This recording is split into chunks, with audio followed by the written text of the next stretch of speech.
Yes, hello dear students. Students, जैसे कि हम लोगों ने पिछले वीडियो लेक्चर में स्टार्ट किया है chapter number 9 which is about analysis of financial statements. Okay, financial statement की एनालिसिस मतलब फाइनेंशियल स्टेटमेंट का स्टडी ये करना बच्चों हमने पिछले वीडियो में स्टार्ट किया। तो आज के वीडियो में सबसे पहले हम क्या करेंगे, फाइनेंशियल स्टेटमेंट का प्रिपरेशन कैसे होता है। ओके, फाइनेंशियल स्टेटमेंट का मतलब फाइनेंशियल स्टेटमेंट क्यों बनाया जाता है, उसमें कौन सी चीज़ों का इन्वॉल्वमेंट होता है, ये सब बच्चों हमने पिछले वीडियो लेक्चर में डिस्कस कर लिया था। ओके, तो पिछले वीडियो के प्लान के अकॉर्डिंगली हमें सबसे पहले सीखना है फाइनेंशियल स्टेटमेंट का प्रिपरेशन। अब जैसे कि मैंने बच्चों आपको बताया था कि फाइनेंशियल स्टेटमेंट के प्रिपरेशन में हमें दो चीज़ें सीखनी है। तो हमें यहाँ पर सबसे पहले बच्चों सीखना है balance sheet. Okay, balance sheet का प्रिपरेशन हम सीखेंगे। आप कहोगे अरे बैलेंस शीट तो सर हमने पहले ही सीखा था, हमने तो पार्टनरशिप फाइनल अकाउंट में बैलेंस शीट सीखा है, एडमिशन में सीखा है, रिटायरमेंट में सीखा है, डेथ में सीखा है, डिसोल्यूशन में सीखा है। यस, रुको, तो जो बैलेंस शीट बच्चों आपने अभी तक सीखा है वो बैलेंस शीट रिलेटेड था पार्टनरशिप फर्म से, करेक्ट है। अब हम जो बैलेंस शीट सीखने जा रहे हैं वो बच्चों बैलेंस शीट हम सीखने जा रहे हैं आपके जॉइंट स्टॉक कंपनी से रिलेटेड। क्या कहा मैंने कि जो बैलेंस शीट हमें यहाँ पर प्रिपेयर करना है वो उस बैलेंस शीट का प्रिपरेशन बच्चों रिलेटेड है किससे, जॉइंट स्टॉक कंपनी से। ओके, तो आपने 11th स्टैंडर्ड में जो आपने फाइनल अकाउंट सीखा था वो बच्चों सोल ट्रेडिंग कंसर्न का था, करेक्ट है। 12th स्टैंडर्ड में आपने जो फाइनल अकाउंट सीखा जहां पर आपने बैलेंस शीट प्रिपेयर की थी वो बच्चों पार्टनरशिप फर्म का था। लेकिन अब इस सिलेबस में जो सबसे लास्ट चैप्टर आपका प्रैक्टिकल में है वो है बच्चों एनालिसिस ऑफ फाइनेंशियल स्टेटमेंट। ये जो फाइनेंशियल स्टेटमेंट है इसका प्रिपरेशन बच्चों कंपनियों के द्वारा किया जाता है। और जब मैं कंपनी कह रहा हूं it means I am talking about joint stock company. तो यहां पर जॉइंट स्टॉक कंपनी का बैलेंस शीट कैसे बनता है, जॉइंट स्टॉक कंपनी का प्रॉफिट एंड लॉस स्टेटमेंट कैसे बनता है, इन दो चीजों को बच्चों हमें यहां पर सीखना है। ओके, तो balance sheet as well as profit and loss statement ये जो हम प्रिपेयर करने वाले हैं ये सब बच्चों जॉइंट स्टॉक कंपनी से रिलेटेड है। एक और इंपॉर्टेंट बात आपको बता दूं कि यहां पर balance sheet as well as profit and loss statement जो हम प्रिपेयर करेंगे वो बच्चों वर्टिकल फॉर्मेट में होगा। कौन से फॉर्मेट में होगा, वर्टिकल फॉर्मेट में होगा, क्योंकि जॉइंट स्टॉक कंपनी अपना बैलेंस शीट और अपना प्रॉफिट एंड लॉस स्टेटमेंट जो है वो बच्चों वर्टिकल फॉर्मेट में बनाती है, हॉरिजॉन्टल फॉर्मेट में नहीं बनाती। मैं फिर से क्लियर कर दूं कि यहां पर पूरा फॉर्मेट ही बदलने वाला है। आपने इसके पहले जो बैलेंस शीट और प्रॉफिट एंड लॉस बनाया था वो बच्चों कुछ इस तरह का बनाया था, हॉरिजॉन्टल फॉर्म में बनाया, करेक्ट है। Just a minute. ओके, सो जो आपने बनाया था बच्चों वो क्या था, हॉरिजॉन्टल फॉर्मेट में बनाया था, इस तरह का था। यस, आपको याद आ रहा होगा कुछ, जहां पर ये साइड हमने लायबिलिटी लिखी थी, ये साइड हमने असेट लिखा था। हाँ सर, ऐसे ही तो बनता है बैलेंस शीट। यस, तो ये जो बैलेंस शीट आपने प्रिपेयर किया था ये बैलेंस शीट बच्चों हॉरिजॉन्टल फॉर्मेट में है, जहां पर एक तरफ लायबिलिटी एक तरफ असेट, फिर दोनों के अमाउंट को हम लोग टैली करते थे, है ना। ये आपका हॉरिजॉन्टल बैलेंस शीट है। बट जॉइंट स्टॉक कंपनी में इस फॉर्मेट की बैलेंस शीट प्रिपेयर नहीं की जाती। जॉइंट स्टॉक कंपनी में बैलेंस शीट का जो प्रिपरेशन है वो बच्चों वर्टिकल फॉर्मेट में किया जाता है।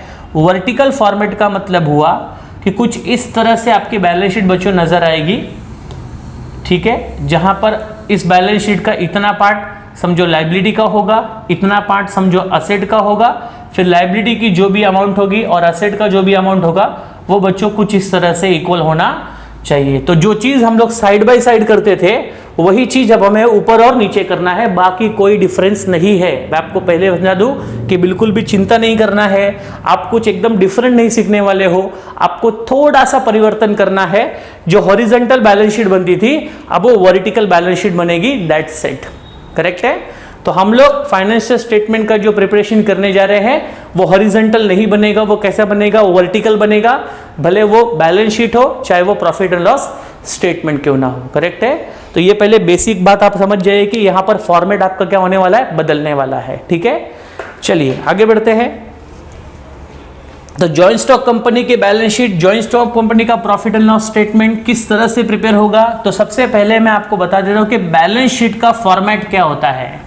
और प्लीज मैं कहूंगा कि फॉर्मेट की प्रैक्टिस आप सभी लोगों को कंपलसरी करनी है, सिर्फ 12th स्टैंडर्ड के लिए नहीं, आगे भी जब आप जाओगे और वहां पर आपको जॉइंट स्टॉक कंपनी से रिलेटेड अकाउंट्स प्रिपेयर करना होगा तो आपको वर्टिकल फॉर्मेट की बैलेंस शीट आनी ही चाहिए। वर्टिकल फॉर्मेट के बैलेंस शीट का जो प्रारूप है वो आपको पता होना चाहिए, उसकी क्या हेडिंग्स हैं, कौन से हेडिंग के बाद क्या आता है, ये सब बातें आपको पता होनी चाहिए। करेक्ट है? तो आइए समझते हैं कि किस तरह का बैलेंस शीट यहां पर प्रिपेयर किया जाएगा। ठीक है? यस, तो यहां पर हम क्या करते हैं बच्चों, इस पूरे अवेलेबल कॉलम्स को हम डिवाइड कर लेते हैं। ओके, ठीक है। तो इस तरीके से हम सीखेंगे कि किस तरह से वर्टिकल बैलेंस शीट आपकी प्रिपेयर की जाएगी। ठीक है? ओके,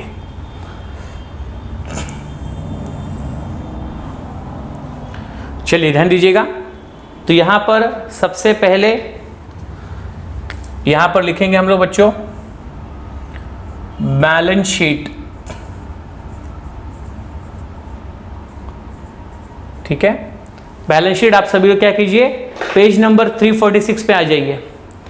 पेज नंबर 346 पे आ जाइए और हम लोग जो बैलेंस शीट प्रिपेयर करने जा रहे हैं वो कैसी बच्चों, वर्टिकल है। ठीक है? Because it is joint stock company वाले बैलेंस शीट, सो ये वर्टिकल फॉर्मेट में होती है। ठीक है? यहां पर क्या होगा, पर्टिकुलर रुपीस। ओके एवरीवन, चलिए तो यहां पर शुरू करते हैं बैलेंस शीट को प्रिपरेशन करना। तो आप सभी लोग प्रॉपर्ली देख सकते हैं, आपके टेक्स्ट बुक में ऑलरेडी बैलेंस शीट बनी हुई है, फाइनेंशियल स्टेटमेंट रेडी है पेज नंबर 346 में, और उसी फॉर्मेट को यहां पर हम बनाएंगे। हर एक बातें समझाऊंगा कि क्यों यहां पर यह आया है, क्यों नहीं आया है, सब बातें क्लियर करूंगा, यहां पर ध्यान दीजिएगा। तो बच्चों जैसे कि बैलेंस शीट में सबसे पहले नंबर आता है किसका, लायबिलिटी का।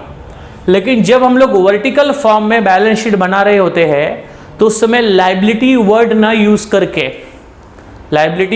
यूज करके जॉइंट स्टॉक कंपनी के बैलेंस शीट में यूज किया जाता है वर्ड जिसको कहते हैं सोर्सेस ऑफ फंड।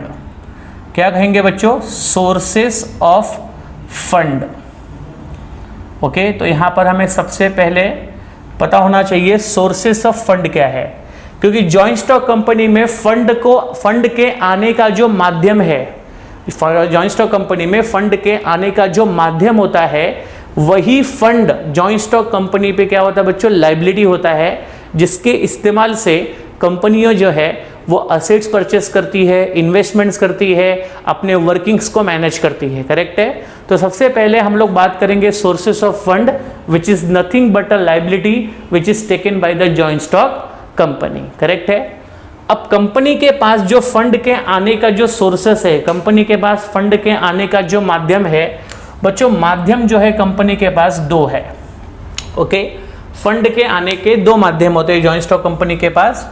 उसमें आप देख सकते हैं सबसे पहला माध्यम जो है उसको यहां पर कहा जाता है बच्चों ओनर्स फंड। क्या कहा जाएगा, ओनर्स फंड, जिसको कहते हैं शेयर होल्डर्स फंड्स, जिसको कहते हैं ओन्ड फंड। करेक्ट है? तो आप ओनर्स फंड कहो, शेयर होल्डर फंड कहो या ओन्ड फंड कहो, सबका मतलब बच्चों एक ही है। करेक्ट है? तो यहां पर हम लिख सकते हैं ओनर फंड, ओनर्स फंड, क्योंकि वैसे भी आपको पता है कि जॉइंट स्टॉक कंपनी के ओनर कौन होते हैं, जॉइंट स्टॉक कंपनी के ओनर होते हैं बच्चों शेयर होल्डर्स। ठीक है? तो ओनर्स फंड हम कह सकते हैं, या फिर हम क्या कहेंगे बच्चों, शेयर होल्डर फंड्स, मतलब जो फंड शेयर होल्डर के द्वारा कंट्रीब्यूट किए गए हैं। अब इनको ओनर क्यों कहा जाता है, क्योंकि शेयर होल्डर जो है वो जॉइंट स्टॉक कंपनी के क्या होते हैं, ओनर होते हैं। अब जैसे कि हमें पता है कि शेयर होल्डर के द्वारा जो फंड कंपनी को प्राप्त होता है वो बच्चों दो तरीके का होता है, एक होता है इक्विटी शेयर कैपिटल, दूसरा होता है प्रेफरेंस शेयर कैपिटल। क्योंकि किसी भी व्यक्ति को अगर कंपनी का शेयर होल्डर बनना है और वो पैसे अगर कंपनी में कंट्रीब्यूट करता है तो वो हो सकता है इक्विटी शेयर के जरिए फंड कंट्रीब्यूट कर रहा हो या फिर वो प्रेफरेंस शेयर के जरिए फंड कंट्रीब्यूट कर रहा हो। तो इक्विटी शेयर के जरिए जो कैपिटल कंपनी को मिलता है उसको कहेंगे equity share capital, preference share के जरिए जो कैपिटल कंपनी को मिलेगा उसको कहेंगे प्रेफरेंस शेयर कैपिटल, क्योंकि आप शेयर कोई भी परचेस करो, आपके द्वारा कंट्रीब्यूट किया गया पैसा शेयर के माध्यम से क्या कहलाता है, शेयर होल्डर फंड कहलाता है, मतलब ओनर्स का फंड कहलाता है। करेक्ट है। आइए इसमें देखते हैं बच्चों, तो यहाँ पर ओनर्स के द्वारा जो फंड कंट्रीब्यूट किया है उसमें सबसे पहला जो फंड होता है उसको हम लोग कहते हैं शेयर कैपिटल। ठीक है ना। शेयर कैपिटल में, शेयर कैपिटल के माध्यम से जो फंड मिल रहा है कंपनी को उसको बोलेंगे शेयर होल्डर फंड। और शेयर कैपिटल में सबसे पहले, शेयर कैपिटल में सबसे पहले आपको मिलेगा इक्विटी शेयर कैपिटल। साथ में मेरे आप लिखते जाइए, समझते जाइए, लिखते जाइए, बस और कुछ नहीं। क्या है बच्चों, पहले इक्विटी शेयर कैपिटल, जो इक्विटी शेयर को बेच करके कंपनी ने कलेक्ट किया वो इक्विटी शेयर कैपिटल है। और वही शेयर कैपिटल किसका फंड है बच्चों, शेयर होल्डर के द्वारा कंट्रीब्यूट किया गया फंड होता है। ठीक है। इक्विटी शेयर कैपिटल जो भी होगा वो हम लोग यहां पर लिखेंगे, ये बच्चों अमाउंट है। इसके बाद preference share capital, preference share के माध्यम से जो कैपिटल कंपनी कलेक्ट करेगी उसको कहेंगे प्रेफरेंस शेयर कैपिटल। तो प्रेफरेंस शेयर के माध्यम से जो कैपिटल कंपनी को मिला वो बच्चों उसी के नीचे लिखा जाएगा। अब इक्विटी शेयर के माध्यम से और प्रेफरेंस शेयर के माध्यम से जो पैसा कंपनी को यहाँ पर प्राप्त हो रहा है, करेक्ट है, उस पैसे को हम लोग यहाँ पर कहेंगे बच्चों टोटल शेयर कैपिटल। क्या कहेंगे, टोटल शेयर कैपिटल। कैसे मिला, कंपनी के equity share capital, preference share capital को ऐड करके जो कैपिटल कंपनी को प्राप्त हुआ उसे कहेंगे टोटल शेयर कैपिटल। करेक्ट है, यस। अब शेयर कैपिटल के अंदर हम लोग बच्चों ऐड करेंगे रिजर्व एंड सरप्लस, क्योंकि शेयर होल्डर फंड में पहले शेयर कैपिटल आ गया, दूसरा आया बच्चों रिजर्व एंड सरप्लस।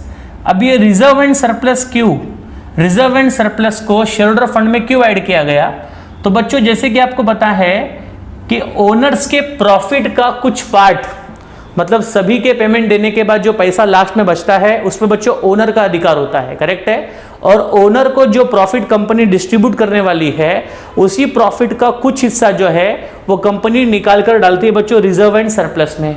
तो देखा जाए तो रिजर्व एंड सरप्लस के अंदर जो पैसा निकाल कर रखा गया है वो पैसा कहीं ना कहीं शेयर होल्डर के प्रॉफिट का ही पार्ट है। करेक्ट है। शेयर होल्डर को जो पैसा कंपनी दे रही है वो उनका डिविडेंड है, लेकिन जो पैसा कंपनी शेयर होल्डर का है लेकिन शेयर होल्डर को न दे करके उस पैसे को रिजर्व एंड सरप्लस में रखती है, वो पैसा भी बच्चों कहीं ना कहीं किसका फंड है, शेयर होल्डर का ही फंड है। क्योंकि वो पैसा मिलना वाला किसको चाहिए, शेयर होल्डर को मिलना चाहिए, लेकिन कंपनी शेयर होल्डर को वो पैसा न दे करके रिजर्व एंड सरप्लस में रखती है, जिससे फ्यूचर में अगर कोई इमरजेंसी कंपनी पे आती है या कोई कंटिजेंसी आती है उस समय उस पैसे का इस्तेमाल किया जा सकता है। लेकिन at the end of the day वो पैसा होता है किसका बच्चों, शेयर होल्डर का ही होता है, इसलिए उसको शेयर होल्डर फंड के अंदर लिया जाता है। तो रिजर्व एंड सरप्लस, अब कंपनी ने डिफरेंट टाइप्स के रिजर्व, डिफरेंट टाइप के सरप्लस बच्चों बना के रखे हैं, जिसमें सबसे पहले यहां पर आपको दिया है profit and loss account. Yes, current year के प्रॉफिट एंड लॉस से बचा हुआ जो भी पैसा होगा वो प्रॉफिट एंड लॉस अकाउंट का अमाउंट। करेक्ट है। इसके अलावा जनरल रिजर्व, तो जितने भी रिजर्व एंड सरप्लस आपको दिखेंगे वो सारे बच्चों प्रॉफिट के पार्ट है, और वो प्रॉफिट किसका था, शेयर होल्डर का था, उसके प्रॉफिट का पार्ट कंपनी ने रिजर्व एंड सरप्लस में रखा है। नेक्स्ट है बच्चों आपका सिक्योरिटी प्रीमियम रिजर्व। ऑलरेडी हमने लास्ट चैप्टर में पढ़ा है कि सिक्योरिटी कंपनी क्या करती है, शेयर को प्रीमियम में इशू करती है, जितना शेयर का फेस वैल्यू होगा उससे थोड़ा ज्यादा में कंपनी शेयर इशू करती है। तो जितने ज्यादा में कंपनी शेयर इशू करेगी, जितना एक्स्ट्रा पैसा कंपनी लोगों से कलेक्ट करेगी एज अ प्रीमियम, उसका भी यहां पर एक रिजर्व प्रिपेयर किया जाता है, जिसको कहते हैं सिक्योरिटी प्रीमियम। ओके, तो ये बच्चों डिफरेंट टाइप्स के रिजर्व एंड सरप्लस है जो कंपनी के द्वारा इकट्ठा किए, और इन सभी पे कंपनी के ओनर का अधिकार होता है, इसलिए इनको कहा जाता है शेयर होल्डर का फंड, या इनको कहा जाता है ओनर्स का फंड। करेक्ट है, यस। अब कंपनी की इन सभी अमाउंट को, ठीक है, कंपनी का ये हो गया टोटल शेयर कैपिटल, ये तीन हो गए बच्चों रिजर्व्स, इन सभी रिजर्व्स को ऐड करके यहाँ पर अपने को एक अमाउंट मिलती है, और उस अमाउंट से हम लोग को बच्चों लेस करना होता है एक इंपॉर्टेंट आइटम जिसका नाम है फिक्टिशियस असेट्स।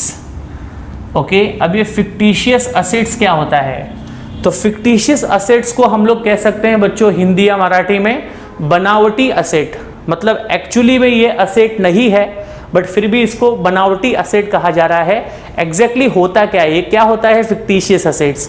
देखो नॉर्मली क्या होता है बच्चों, असेट्स क्या होता है, एक ऐसे रिसोर्सेस है जो कंपनियों के द्वारा या बिजनेसेस के द्वारा ओन्ड किया जाता है फ्यूचर के बेनिफिट्स को लेने के लिए, करेक्ट है। लेकिन ये बच्चों एक असेट नहीं है, ये बनावटी असेट है। इसमें एग्जैक्टली होता क्या है कि कंपनी के द्वारा किसी भी प्रकार का ऐसा कोई एक्सपेंसेस या ऐसा कोई लॉस इनकर्ड किया गया है जिस एक्सपेंसेस को, जिस लॉसेस को कंपनी एक ही साल में एडजस्ट नहीं करना चाहती प्रॉफिट के साथ में, उसमें से हर साल बच्चों थोड़ा थोड़ा प्रॉफिट, थोड़ा थोड़ा एक्सपेंसेस हर साल कंपनी एडजस्ट करती है। फॉर एग्जांपल आपको देता हूं, अगर समझो कंपनी ने 1 करोड़ रुपीस खर्चा किया है अपने एडवर्टाइजमेंट एक्सपेंसेस को मीट करने के लिए, तो कंपनी ने समझो एग्जांपल किसी एडवर्टाइजिंग एजेंसी को 1 करोड़ रुपीस दे दिया और 10 ईयर्स का एडवर्टाइजमेंट एग्रीमेंट बच्चों साइन कर लिया। अब कंपनी ने समझो करंट ईयर 1 करोड़ रुपया पेड किया है और ये 1 करोड़ का जो खर्चा कंपनी ने किया है ये कंपनी को 10 साल तक का बेनिफिट प्रोवाइड करेगा। खर्चा कितना किया कंपनी ने, 1 करोड़, और इसका बेनिफिट कंपनी को कितना होगा बच्चों, 10 ईयर्स होगा, करेक्ट है। तो ये जो 1 करोड़ है ये 10 ईयर्स का बेनिफिट हमको देगा।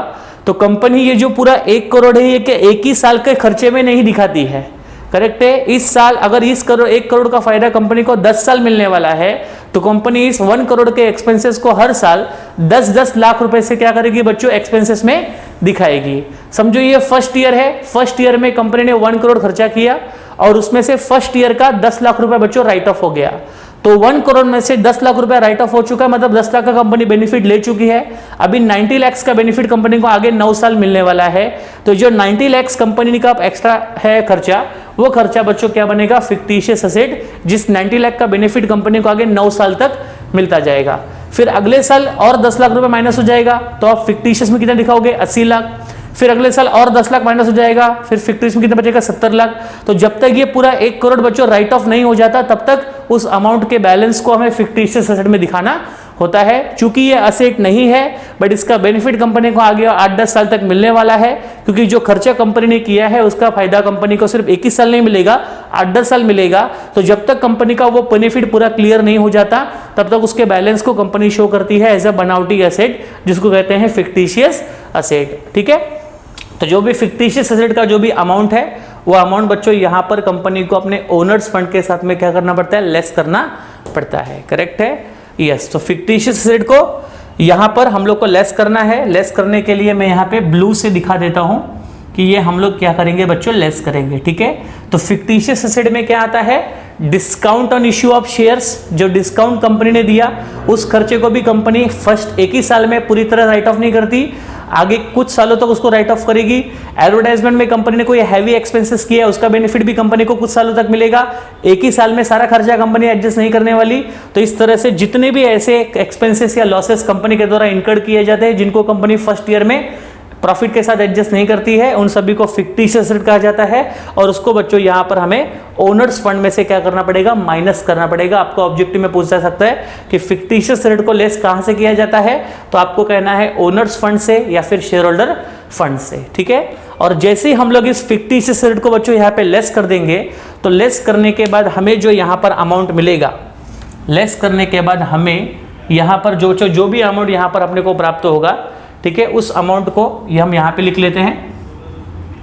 जो भी अमाउंट बच्चों अपने को प्राप्त होगा उसी अमाउंट को हम लोग यहाँ पर कहेंगे कंपनी का नेट वर्थ।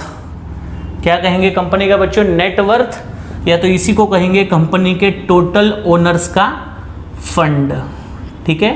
तो ओनर्स का फंड बच्चों कैसे मिलता है, एक एक पार्ट को समझिए। ओनर्स का फंड कैलकुलेट करने के लिए हमें share capital, reserve and surplus को ऐड करना है।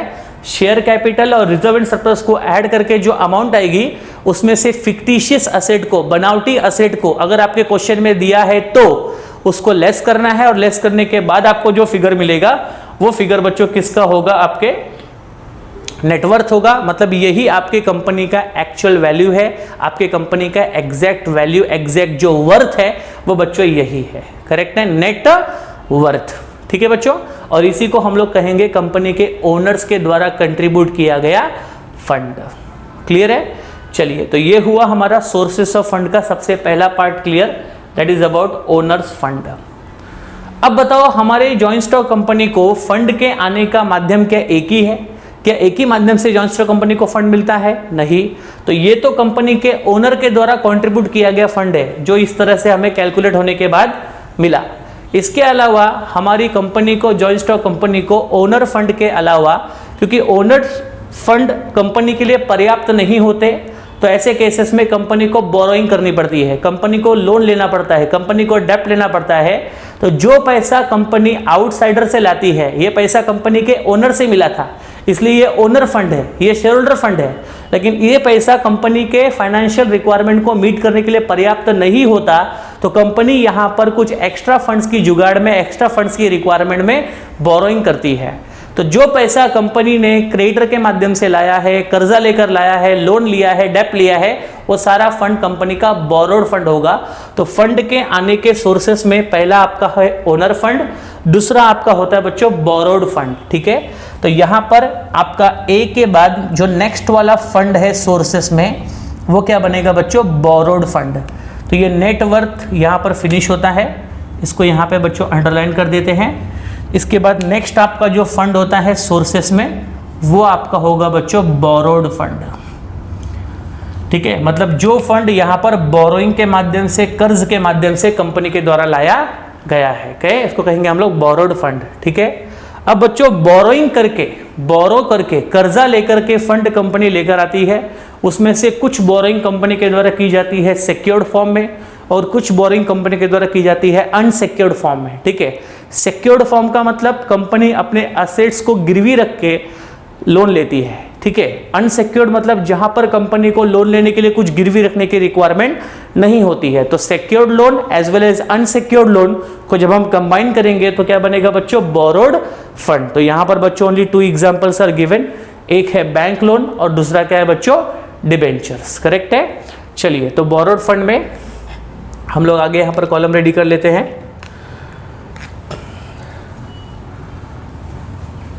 इसी को आगे हम लोग बच्चों कंटिन्यू करने वाले हैं, इस बात को समझ लेना कि we are continuing this only है। ओके,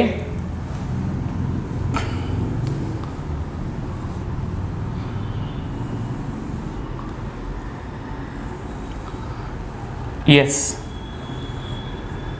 इसको ये लाइन लेने की जरूरत नहीं अपने को। ठीक है, चलिए, तो क्या करेंगे अभी हम लोग? बोरोड फंड आपका हो गया, बोरोड फंड को हम लोग ऊपर ले लेते हैं।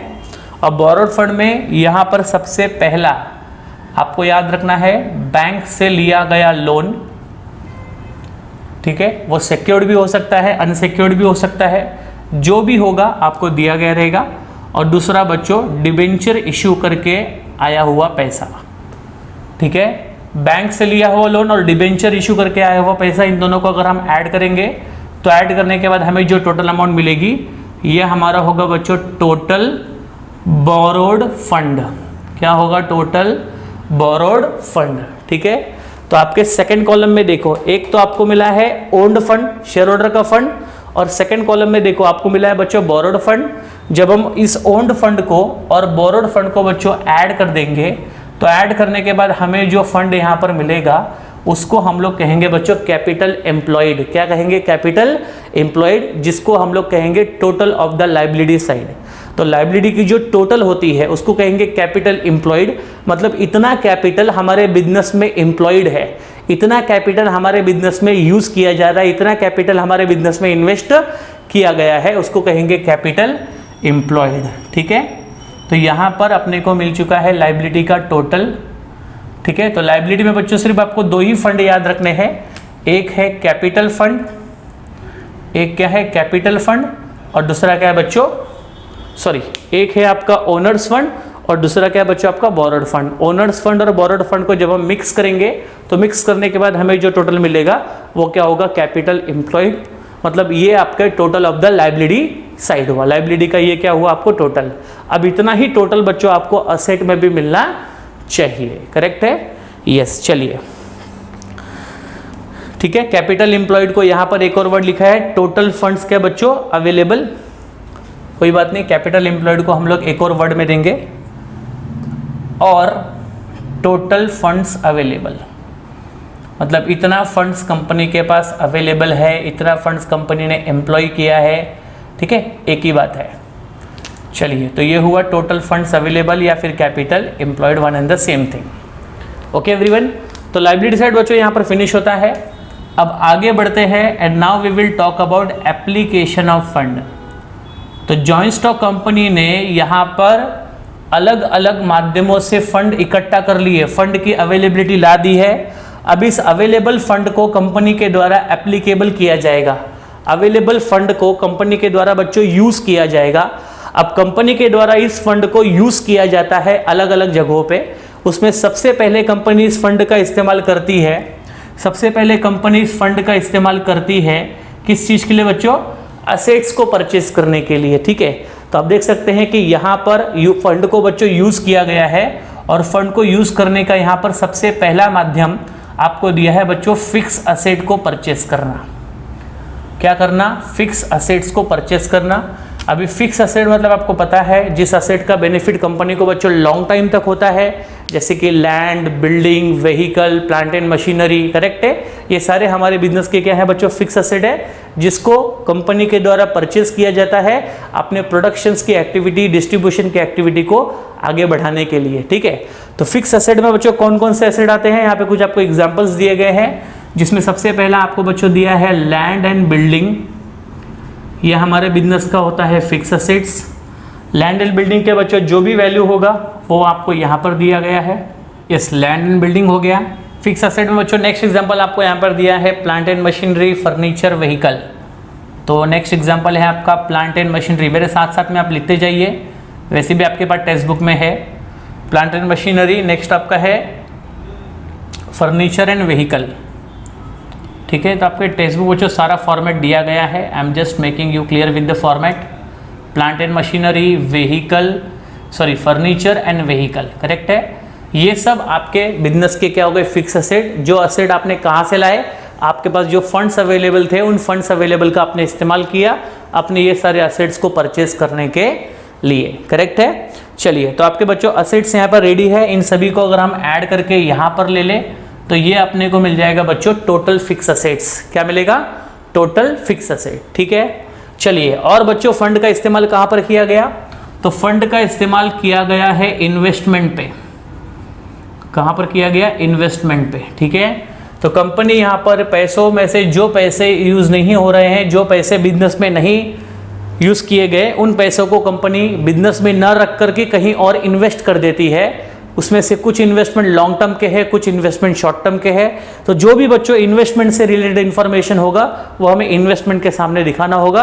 तो इन्वेस्टमेंट के अंदर कुछ आइटम्स नहीं है, वैसे नॉर्मली देखा जाए तो इस इन्वेस्टमेंट में लॉन्ग टर्म इन्वेस्टमेंट ही आता है। तो जो भी अमाउंट होगा वो हम लोग ये आउटर में सीधे ले लेते हैं, क्योंकि उसमें एक ही आइटम आता है बच्चों इन्वेस्टमेंट का। तो ये आपने फंड को सबसे पहले कहाँ पर यूज किया? असेट को परचेस करने में। फिर आपने पैसों को फिक्स असेट सॉरी इन्वेस्टमेंट में बच्चों लगा दिया, और इसके बाद कुछ पैसे कंपनी अपने पास रखती है बिजनेस के वर्किंग कैपिटल, बिजनेस के डेली नीड्स की रिक्वायरमेंट को फुलफिल करने के लिए, जिनको कहते हैं वर्किंग कैपिटल। क्या कहते हैं? Working capital. तो यहाँ पे तीसरा जो फंड यहाँ पर यूज किया जाएगा वो बच्चों यूज किया जाएगा वर्किंग कैपिटल में, ठीक है। कंपनी के डे टू डे एक्टिविटी को मैनेज करने के लिए जो कैपिटल कंपनी अपने पास रखती है उसको कहते हैं वर्किंग कैपिटल। अब ये वर्किंग कैपिटल बच्चों आपको डायरेक्टली क्वेश्चन में नहीं दिया होता है। वर्किंग कैपिटल जो है आपको कैलकुलेट करना होता है। वर्किंग कैपिटल कैसे कैलकुलेट करेंगे? तो वर्किंग कैपिटल को कैलकुलेट करने के लिए हमें अपने टोटल करंट असेट्स में से टोटल करंट लायबिलिटी को लेस करना पड़ेगा, क्योंकि working capital is nothing but a difference between the current asset and current liability, ठीक है। आपके बिजनेस में जो भी करंट असेट्स है उनको पहले एकत्र कर लीजिए, फिर आपके बिजनेस के जो भी करंट लायबिलिटी है उनको एकत्रित कर लीजिए। करंट असेट से करंट लायबिलिटी को आप लेस कर दीजिए, जो भी डिफरेंस आएगा उतना पैसा हमने यूज किया है वर्किंग कैपिटल में, करेक्ट है। ये आपको पता चल जाएगा। तो वर्किंग कैपिटल बच्चों आपको डायरेक्टली नहीं दिया होगा, आपको कैलकुलेट करना होगा, और उसका कैलकुलेशन करने के लिए करंट असेट्स के सभी आइटम्स और करंट लायबिलिटी के आइटम्स को यहाँ पर कलेक्ट करना होगा, करेक्ट है। चलिए, तो वर्किंग कैपिटल में सबसे पहले हमें करंट असेट कलेक्ट करते हैं। ओके, करंट असेट मतलब क्या होता है बच्चों? जो असेट हमारे बिजनेस में शॉर्ट टर्म के लिए होते हैं, जो असेट हमारे बिजनेस बच्चों कम समय के लिए, विद इन अ ईयर, एक साल से कम का बेनिफिट देने वाले असेट्स को हम लोग क्या बोलते हैं? करंट असेट्स, ठीक है। अब करंट असेट में भी अगर हम देखें तो उसमें भी बच्चों दो टाइप है। एक है क्विक असेट। करंट असेट में एक क्या होता है बच्चों, क्विक असेट। ठीक है, क्विक असेट का मतलब जो तुरंत कैश में कन्वर्ट हो जाता है। तो जो असेट कैश में जितना जल्दी कन्वर्ट होगा उसको बोलेंगे क्विक असेट, और जो असेट कैश में थोड़ा लेट कन्वर्ट होगा उसको बोलेंगे non quick asset. Non quick asset and quick asset ये दोनों करंट असेट्स के पार्ट है, करेक्ट है। चूंकि क्विक असेट हो चाहे नॉन क्विक असेट हो, उससे अपने को बेनिफिट बच्चों 1 साल के अंदर का ही मिलेगा। लेकिन अगर हम कैश कन्वर्जन की बात अगर करें तो जो करंट असेट तुरंत कैश में कन्वर्ट हो जाते हैं बहुत ही कम समय में, उसको बोलेंगे क्विक असेट। और जो असेट बच्चों कैश में कन्वर्ट होने में थोड़ा समय लगता है उसको कहते हैं नॉन क्विक असेट। अब नॉन क्विक असेट में बच्चों 3 एग्जांपल आपको याद रखना है। एक है बच्चों आपका एडवांसेस, अगर आपके बिजनेस ने कोई एडवांस अगर दिया है, करेक्ट है, लिया नहीं है, दिया है, तो वो आपका नॉन क्विक असेट है। प्रीपेड एक्सपेंसेस अगर आपने किए हैं वो भी आपका नॉन क्विक असेट है। उसके अलावा देखा जाए तो स्टॉक जो आपके बिजनेस में पड़ा हुआ है, जो अभी तक सेल आउट नहीं हुआ, जो स्टॉक अभी आपने सिर्फ रखा है उसको आपने सेल नहीं किया, अगर आप सेल करोगे तो कैश में कन्वर्ट होगा, लेकिन वो चीज आपके पास कब तक पड़ी रहेगी उसकी कोई गारंटी नहीं है। तो स्टॉक हो गया, प्रीपेड एक्सपेंसेस हो गए, एडवांसेस जो आपने किसी को दिए हैं, ये सब कैश में कन्वर्ट जल्दी होते नहीं है, इसलिए इनको नॉन क्विक असेट कहा जाता है। इसके अलावा बाकी के जितने भी करंट असेट्स हैं जो कैश में तुरंत कन्वर्ट हो जाते हैं उनको कहेंगे हम लोग क्विक असेट। तो आप लोग क्विक असेट के आइटम्स और नॉन क्विक असेट्स के आइटम्स को प्रॉपर्ली याद रखिएगा, उसके बेसिस पे आपको करंट असेट्स का कैलकुलेशन करने को आएगा, करेक्ट है। चलिए, तो क्विक असेट बच्चों क्या क्या आता है वो देखते हैं। तो क्विक असेट में यहाँ पर देखो क्विक असेट के एग्जाम्पल्स आपको दिए गए हैं। उसमें सबसे पहले आएगा बच्चों कैश, जो भी कैश वगैरह होगा वो लिख लेंगे। फिर बच्चों होगा बैंक बैलेंस, ठीक है, cash balance, bank balance, okay, यहाँ पर कॉलम रेडी कर लेते हैं। और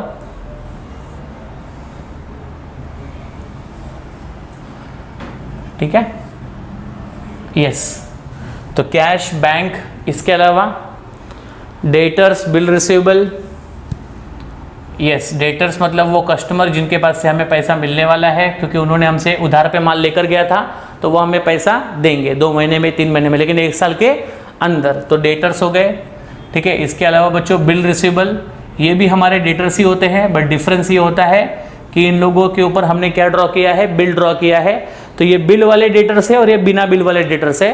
ये डेटर्स वो है जिनको हम रेगुलर अपना माल सप्लाई करते हैं, ये वो डेटर है जो हमारे लिए न्यू है, इसलिए उनके ऊपर हमने बिल ड्रॉ किया है, क्योंकि दोनों भी बच्चों डेटर की कैटेगरी में ही आते हैं। इन सभी से हमें पैसे शॉर्ट टर्म में आने वाले हैं, ठीक है। तो डेटर्स, बिल रिसीवेबल, ये सब हमारे बिजनेस के क्या हो गए, क्विक असेट्स, करेक्ट है, यस। तो इन सभी को अगर हम ऐड कर दे, क्या क्या बच्चों, cash balance, bank balance, debtors और बिल रिसीवेबल, तो अगर ऐड कर दे तो हमको यहाँ पर मिलेगा टोटल क्विक असेट। क्या मिलेगा, टोटल क्विक असेट, ठीक है। चलिए, क्विक असेट को मिलने के बाद जो भी आपका टोटल क्विक असेट है, इसके बाद हमारा नेक्स्ट होगा, एक क्विक असेट हो गया, फिर हमारा नेक्स्ट होगा बच्चों non quick asset. Non quick asset मतलब जो असेट जल्दी से कैश में कन्वर्ट नहीं हो पाते, उसमें आपका सबसे पहला एग्जांपल आएगा प्रीपेड एक्सपेंसेस, जहां पर आपने कुछ एक्स्ट्रा पीरियड के लिए खर्चे एडवांस में पेड कर दिए हैं, ठीक है, प्रीपेड एक्सपेंसेस। इसके बाद आएगा बच्चों आपका स्टॉक, जो स्टॉक आपने गोडाउन में रखा है, जो अभी तक आपके बिक नहीं रहे हैं या बेचने के लिए आपने रखा नहीं है, क्योंकि बेचने के लिए रखोगे तब वो कैश में कन्वर्ट होंगे, नहीं तो वो स्टॉक में पड़े रहेंगे। इसके अलावा बच्चों कोई एडवांस अगर आपने किसी को दिया है तो वो सब, ठीक है।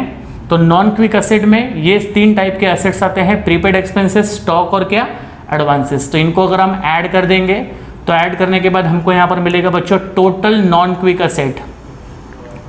क्या मिलेगा, टोटल नॉन क्विक असेट, ठीक है। तो देखिए, ये आपके क्विक असेट और ये आपके क्या मिले आपको, नॉन क्विक असेट, ठीक है। अभी देखो, ये क्विक असेट्स को मतलब इस क्विक असेट को और इस नॉन क्विक असेट को अगर हम समझो यहाँ पर ऐड कर दे, तो ऐड करने के बाद यहाँ पर अपने को प्राप्त होगा टोटल करंट असेट। क्या मिलेगा, टोटल करंट असेट्स। कब मिलेगा, जब मैं ए में बी को ऐड करूँगा। ए मतलब क्विक असेट और बी मतलब नॉन क्विक असेट। इन दोनों को जब मैं ऐड करूँगा तो मुझे यहाँ पर टोटल मिलेगा क्या बच्चों, टोटल करंट असेट्स। क्या मिलेगा, टोटल करंट असेट्स, ठीक है, यस। तो यहाँ पे टोटल करंट असेट्स को आप चाहिए तो आउटर में भी रख सकते हो, कोई तकलीफ नहीं है। चलिए, ये आपका हुआ टोटल करंट असेट्स। ठीक है। अब करंट एसेट्स होने के बाद में नेक्स्ट आपका आता है करंट लाइबिलिटी। करंट लाइबिलिटी मतलब जो लाइबिलिटी या बिजनेस को 1 साल के अंदर पेड करनी है, जो लाइबिलिटी बिजनेस को 1 ईयर के अंदर पेड करनी होती है उसको हम लोग क्या बोलते हैं, करंट लाइबिलिटी। करंट लाइबिलिटी बच्चों कुछ होती है क्विक लाइबिलिटी, कुछ होती है नॉन क्विक। नॉन क्विक को हमें एक ही एग्जांपल आता है बैंक ओवरड्राफ्ट, और इसके अलावा बाकी जितनी भी लाइबिलिटियां हैं वो सब क्या है बच्चों, करंट लाइबिलिटियां है। करेक्ट है। तो आपके आइटम्स आपको बस याद रखने हैं कि कौन सा लाइबिलिटी करंट है, कौन सा लाइबिलिटी क्विक लाइबिलिटी, कौन सा लाइबिलिटी यहाँ पे नॉन क्विक है, वो आपको यहाँ पर पता होना चाहिए। तो करंट लाइबिलिटी में सबसे पहले हम लोग यहाँ पर देखते हैं क्विक लाइबिलिटियां कौन सी है, मतलब जो जितना हो सके उतना जल्दी पेड की जाती है। तो क्विक लाइबिलिटियों में creditor, outside expenses, bill payable, only 3 items है। क्रेडिटर्स,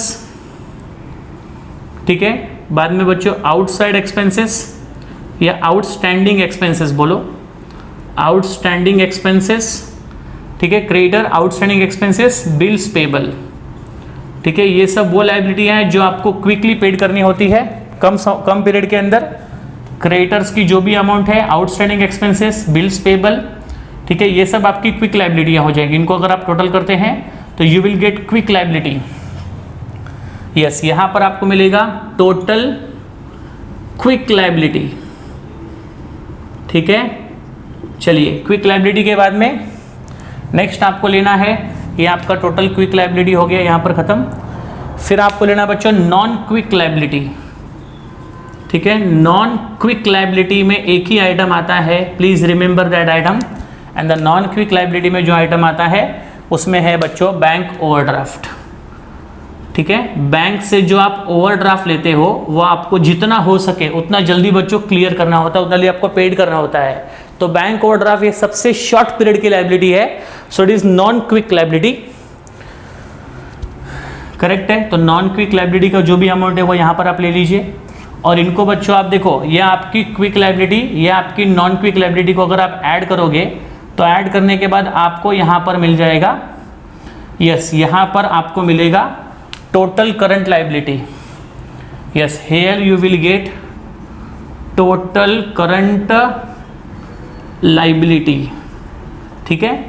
अब देखो ध्यान से मेरी बात, अब यहां पे देखिए, ये आपका टोटल करंट असेट्स, ये आपकी टोटल करंट लाइबिलिटी, ठीक है। यस, अब आपको करना कुछ नहीं है, आपके टोटल करंट असेट्स में से टोटल करंट लाइबिलिटी की जो अमाउंट है उसको आप लेस कर दीजिए, ठीक है। यहाँ पर मैं माइनस का साइन देता हूँ, मतलब टोटल करंट असेट्स में से टोटल करंट लाइबिलिटी को आप लेस कर दीजिए।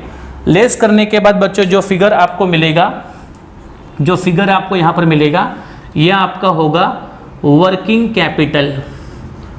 क्या होगा? वर्किंग कैपिटल, ठीक है। तो ये वर्किंग कैपिटल आपको यहाँ पर टोटल मिल गया। वर्किंग कैपिटल कब मिला? जब आपने करंट असेट से करंट लाइबिलिटी को क्या किया? लेस किया। लेस करने के बाद ये ऐड नहीं करना है, इस अमाउंट से इस अमाउंट को क्या करना है? लेस करना है। लेस करने के बाद आपको जो मिलेगा वो आपका वर्किंग कैपिटल होगा, ठीक है। अब आपने देखो असेट्स का यूज कहाँ कहाँ पे किया है। एक तो आपका है ये फिक्स असेट, ये देखो यहाँ पे मैं गोल कर रहा हूँ उसको एक एक को। एक तो आपका है ये फिक्स असेट, दूसरा आपका बच्चों इन्वेस्टमेंट, और बाद में आपको ये जो अमाउंट मिली है ये आपका वर्किंग कैपिटल, ठीक है।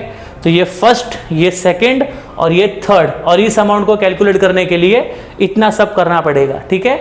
जिसमें करंट असेट्स और करंट लाइबिलिटी, करंट असेट्स बाद में करंट लाइबिलिटी, करंट असेट्स में से करंट लाइबिलिटी को लेस कर दीजिए, जो अमाउंट आपको मिलेगा वो आपका होगा वर्किंग कैपिटल, ठीक है। फिर आप असेट्स को, इन्वेस्टमेंट को और वर्किंग कैपिटल की अमाउंट को जब आप ऐड करोगे तो आपको ये अमाउंट मिलना चाहिए, that is called as a capital employed वाला, ठीक है। चलिए तो तीनों को ऐड कर देंगे। ऐड करने के बाद सबसे लास्ट में आपको जो मिलेगा, ठीक है, आपको सबसे लास्ट में जो मिलेगा ये आपका होगा कैपिटल एम्प्लॉयड, कैपिटल एम्प्लॉयड, ठीक है। यस, कब मिलेगा? जब आप ऐड करोगे असेट को, इन्वेस्टमेंट को और किसको? वर्किंग कैपिटल को, ठीक है। तो आपके पास बच्चों टेक्स्ट बुक है, उसमें क्लियरली आपको दिया गया है। अगर आपको यहाँ पर दिखने में कोई दिक्कत है तो आप यहाँ से देख करके प्रॉपर्ली ले सकते हैं। सबको बच्चों बस मीनिंग आप याद रखिए।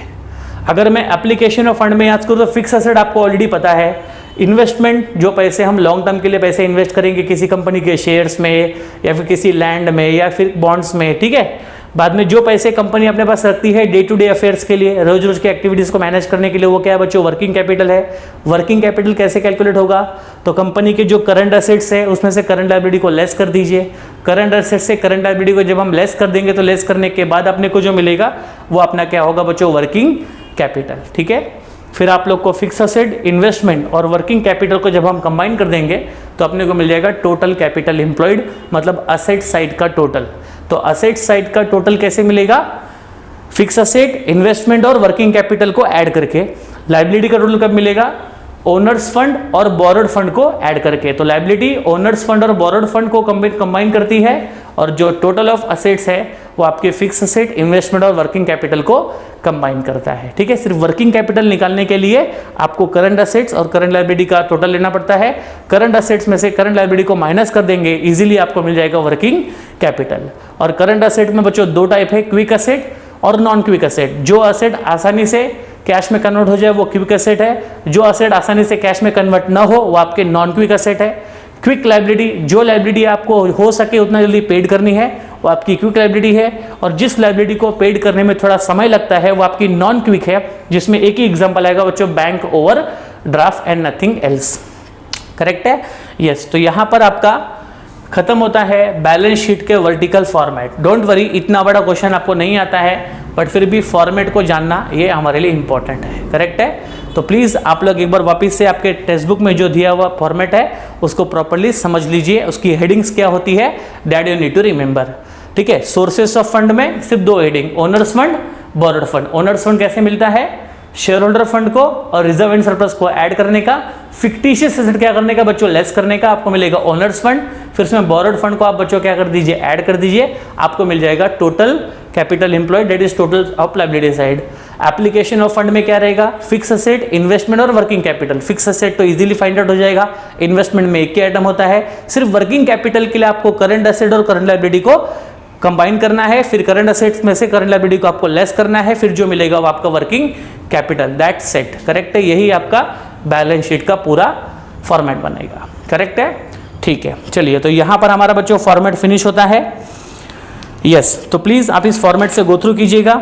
फिर मैं नेक्स्ट सेक्शन में आप लोगों को प्रॉफिट एंड लॉस स्टेटमेंट के फॉर्मेट को समझाऊंगा। वो बच्चों बहुत ही इजी है, वो भी आप आसानी समझ जाओगे। तब तक इस फॉर्मेट की प्रॉपर्ली प्रैक्टिस कीजिए, अपने मन से ये फॉर्मेट आपको लिखने को आना चाहिए। और क्विक असेट की लिस्ट बनाइए, नॉन क्विक असेट की लिस्ट बनाइए, क्विक लायबिलिटी की लिस्ट बनाइए, नॉन क्विक की लिस्ट बनाइए, क्योंकि ये सब जो इंपॉर्टेंट है ये आपको रेशियो कैलकुलेशन में आपकी हेल्प करेंगे, इसलिए इनका बाइफरकेशन यहाँ पर होना बहुत जरूरी है। तो यहाँ पर अगर मैंने करंट असेट को बाइफरकेट किया है क्विक और नॉन क्विक में, करंट लायबिलिटी को अगर मैंने बाइफरकेट किया है क्विक और नॉन क्विक में, तो उसके पीछे रीजन यही है कि ये सब चीजें बाइफरकेट करना जरूरी इसलिए है क्योंकि इसी के बेसिस पे रेशियो एनालिसिस किया जाएगा, मतलब रेशियो कैलकुलेशन किया जाएगा। करेक्ट है बच्चों, यस। तो मिलते हैं हम लोग नेक्स्ट वीडियो लेक्चर में statement of profit and loss के साथ। तब तक बाय एवरीवन, टेक केयर, जय हिंद।